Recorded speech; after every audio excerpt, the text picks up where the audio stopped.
Sunny Leone ने की खुलकर बात। जी हाँ, सनी मुंबई में दिवाली समारोह में नहीं थी, लेकिन उन्होंने अपने पति डैनियल वेबर और बच्चों निशा और आशीष साथ ही नुह के साथ त्योहार मनाया।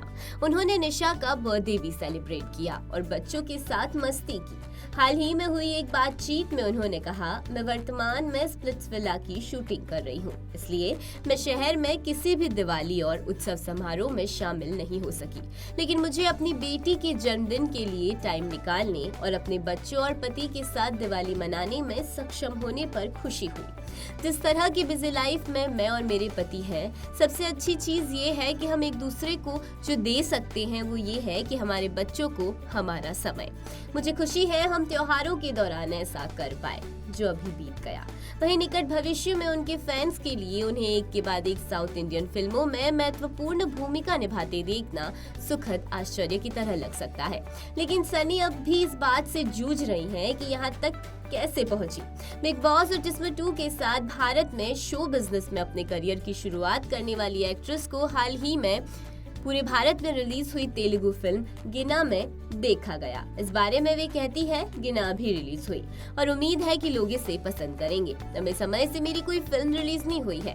मैंने एक साथ बहुत सारी भावनाओं को महसूस किया। मुझे उम्मीद है कि लोग इसका आनंद लेंगे। जहाँ तक साउथ इंडस्ट्री में काम करने का सवाल है, मैं अभी भी खुद से पूछ रही हूँ कि कितने प्रोजेक्ट्स पर मैं काम कर रही हूँ। सबसे लंबे समय से मैं ऐसी स्क्रिप्ट का इंतजार कर रही थी जो मुझे और डैनियल दोनों को कई लेवल पर दिलचस्प और आकर्षक लगे।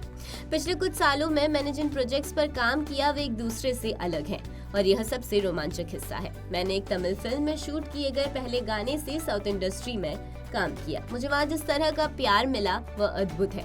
उनके साथ काम करना बिल्कुल अद्भुत रहा। साउथ में अपने काम के बारे में बात करते हुए वे आगे कहती हैं, हर एक फिल्म एक दूसरे से अलग होती है।